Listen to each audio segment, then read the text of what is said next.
اعوذ باللہ من الشیطان الرجیم بسم اللہ الرحمن الرحیم۔ مکی زندگی میں صلاح و سلامتی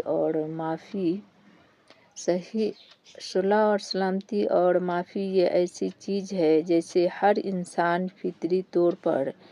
پسند کرتا ہے۔ اس کے برخلاف ظلم اور تشدد اور انتقام کوئی بھی شخص پسند نہیں کرتا، اس لیے کہ یہ تینوں چیزیں فساد کا باعث ہے، اور فساد نہ صرف انسانوں کو ناپسند ہے بلکہ یہ خالق کائنات کو بھی ناپسند ہے۔ الحمدللہ۔ پیغمبر اسلام صلی اللہ علیہ وسلم کی سیرت کو دیکھیں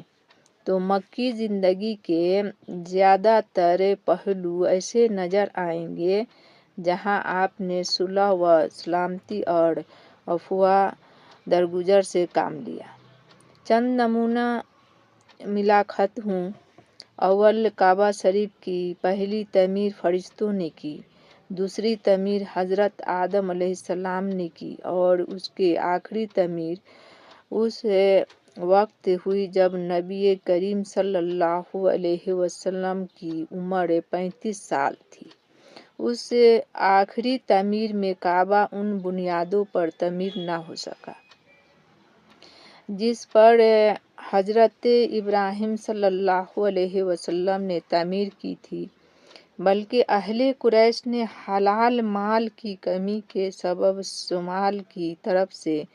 تقریباً 6 ہاتھ لمبائی کم کر دی۔ اس کے باوجود کہ قریش اور اہل مکہ مشرک تھے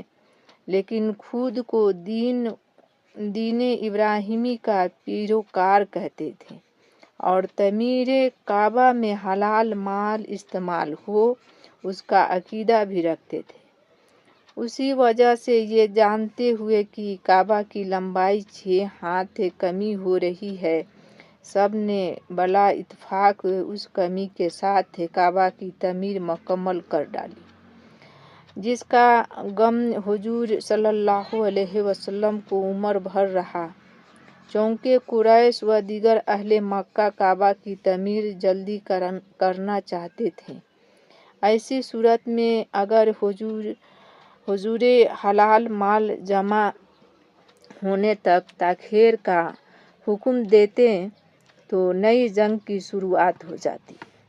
اس لیے حضور صلی اللہ علیہ وسلم نے صلح و سلامتی کا راستہ اپنایا اور اس معاملے میں خاموشی اختیار فرمائی۔ دوسرا، تعمیر کعبہ کے بعد حضرت ابراہیم علیہ السلام نے لوگوں کے لیے اسلامی کیلنڈر کے مطابق نظام حج قائم فرمایا تھا، مگر بعد میں مشرکین مکہ نے قمری تاریخ کو بدل کر شمسی تاریخ متعین کر دی، جو ایک طرف سے دین و حنیف میں تحریف اور تبدیلی تھی۔ حالانکہ اس بات پر قدرت تھی کہ مشرکین مکہ کے بنائے ہوئے شمسی نظام کو بدل کر ابراہیمی نظام کے مطابق حج کی تاریخ متعین فرما دیں، مگر حضور صلی اللہ علیہ وسلم نے ایسا نہ کیا اور نظام شمسی کو باقی رہنے دیا، کیونکہ اگر آپ مشرکین کے بنائے ہوئے نظام شمسی کی جگہ ابراہیمی نظام کے مطابق حج ادا کرنے کا حکم دیتے تو اس صورت میں بھی ایک بڑا فساد و نمونہ ہو جاتا اور اسلام کی تبلیغ و دعوت کو سخت نقصان پہنچتا۔ اس لیے آپ اس وقت تک صلاح و سلامتی کا راستہ اختیار کرتے رہے جب تک کہ مکمل طور سے اسلام کو غلبہ نہ حاصل ہو گیا، یعنی اعلان نبوت کے پوری 30 سال بعد حجۃ الوداع کے موقع پر نظام شمسی کی